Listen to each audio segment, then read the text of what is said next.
Hello and welcome back to another episode of What We've Watched This Week. And today I believe It's my turn over here. your turn, yeah. So I'm going to do a film that was released about 2 weeks ago called Air, which might have gone under the radar, but it's getting very solid reviews across the board. Okay. Right, so what I like about this film off the bat is the cast behind it. You've got Matt Damon, Ben Affleck and Jason Bateman, which you can never go wrong with.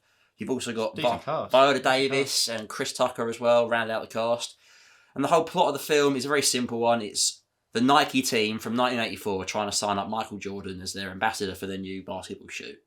So a little bit of a backstory. This is based off like real events. Micheal Jordan's not in the film himself, but he actually met with Ben Affleck, who directed it, to make changes to the script. No, it's Kobe Bryant, you muppet. Oh, yeah.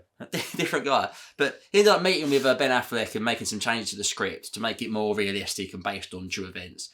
So there's a lot of history in there, and it's going to appeal to like basketball fans, people who are older who remember how great Micheal Jordan was, one of the greats of basketball, and just like an all-round like fantastic storyteller. I'm completely in the dark with this. I don't follow basketball and I haven't seen the film. No, but that's the thing, right? I didn't really have any like affiliation to the NBA, but even I come out of this film thinking, yeah, it's a damn good film. Damn good film. Yeah. It kind of reminds me of like a film like Ford versus Ferrari, where it's just another good film. It seems like it's all just very good. Yeah, like, if you like his sports and like great storytelling, this film's gonna do like a home run for you. Okay. So like a bit of background, like a bit more background is Nike in 1984 have to like they're about to lay off their whole like basketball shoe team because they're like, underperforming, like low sales and whatnot. And it's come to the point where they need to get like a big name to endorse their shoe, and they obviously like they can't get a few of the people they want, and then the basketball talent scout that they've got, which is played by Matt Damon, who's like the centre point of the film. He recommends Micheal Jordan because he's got a gut feeling that this guy's going to go places. This rookie, this 18-year-old rookie, is going to be. So he's like, not even like. No, this is his first. He's gunning on him. It's like a draft. He has a gut feeling, and he goes, "This is the guy. This is the guy that's going to launch our shoe." That's a mad gut feeling. Yeah, but think how popular the Air Jordan shoe is, right? Yeah, this is I've the heard origins of it to that. Yeah, everyone knows it. Yeah. So it's about how Ben Affleck, who's the CEO of Nike, has to work with Matt Damon, who's the guy that's like running the whole project, making sure that this deal happens. You've got Jason Bateman as the marketing VP, who's in there as well. Great cast. They're all working together to make this deal happen. It's basically around that, the creation of like this massive like multi-global product, and how they have to convince Micheal Jordan to like not go with Adidas or I can't remember the other ones, like Converse or something. Oh, okay. They have to like get him away from this other massive brand from Adidas where he wants to sign for and convince him that Nike is the one. Yeah, this is the deal that's going to set him up for life. And I'm guessing. Oh no, he must have. Yeah. Go on. Yeah, he did. Yeah, Yeah, he must have. Yeah. Because it says at the end of the film, it grossed like 162 million in the first year. Oh my god. It's basically the whole point of the film is try and make this deal happen, and like there's going to be obviously like roadworks and obstacles around it, but they're a team that believes that this is going to happen and that he's their guy. And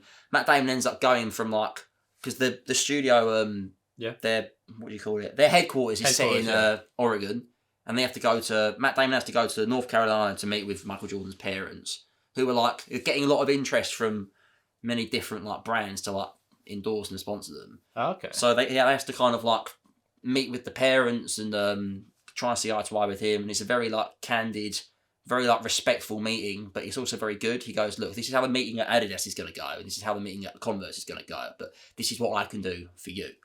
It's just a very good story. I think needs a lot of love. The script's very good. I think the script's like fantastic. Before you go into that, because you've just summed up the story, let's get into your negatives. What is the negatives around this film? There's no negatives I can really think of. Oh man, you didn't have any negatives for 28 Days Later. No, but it's like I said with that one, I think it hits everything across the board very well. There's a lot of care gone into the thought. It's very accurate in terms of what it's trying to do. And I like your analogy of Ford versus Ferrari. Yeah. It goes into like decent characters, but they're not over the top. They're just very realistic. They want to achieve this goal. Very grounded. They've got a lot at stake here as well, the characters. Like Jason Bateman is like, I think he only gets custody of his daughter on like weekends, and he gives her the Nike shoe, and that's how they bond.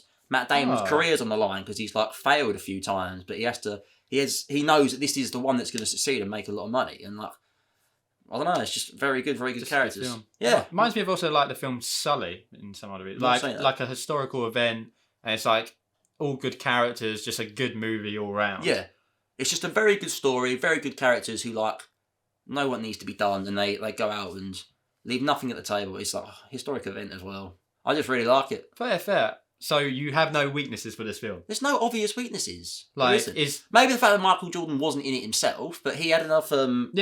He was on hand to deal with the script. Alright, so... But he actually made a load of changes to the script because of what Micheal Jordon said. So, is the writing writing very good. Very good. Just... Characters are very solid. There's flaws to the characters, and they all have to, like, interact with each other, and there's, like, obviously, like, disagreements there, but it's, just solid across the board, man. Okay. You know what I mean? You know when you just watch a film and just go...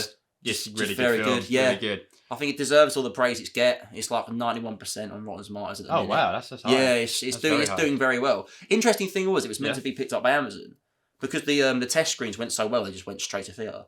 Really? Yeah. It's the first time that's happened.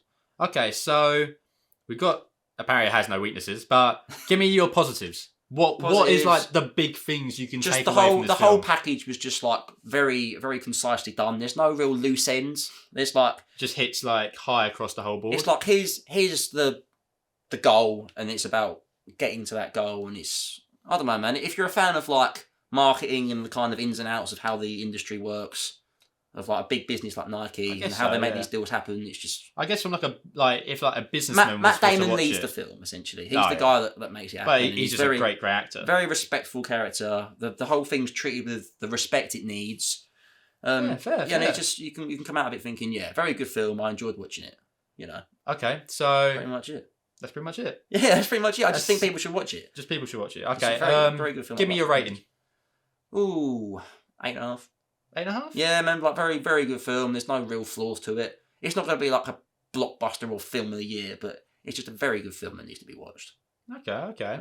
So I know it's a bit more of a boring review. No, it's fine. Like I personally haven't seen it, so I actually can't get into the nit and grit of it. It's just something that I think needs to be watched. Okay. And I think a lot of people would respect the storytelling. It's by like some very established names, and they do a very good job on this film. Okay, that's fair.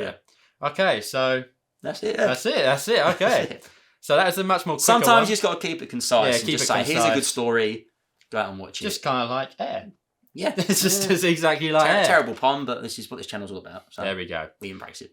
So that was this week's episode of what we've watched this week, and it's you next time, isn't it? Oh, it's me next time. Okay, right. Here's a little hint. It's a TV show, like kind of like a mini series. Wow, how were they going to guess that? That kind of came out last year, but it's very unheard of. Went very underneath the radar. And yeah, I'm not going to say too much else about it, but it's it is an amazing show, and I think everyone should know about it. Very good, very intriguing premise. Yeah, I know, right? It's awesome. I look forward to it. But anyway, that was what we've watched this week. Again, hit the like button, hit the subscribe button, tune in and join in with the discussions. Yeah, it really helps us out. Yeah.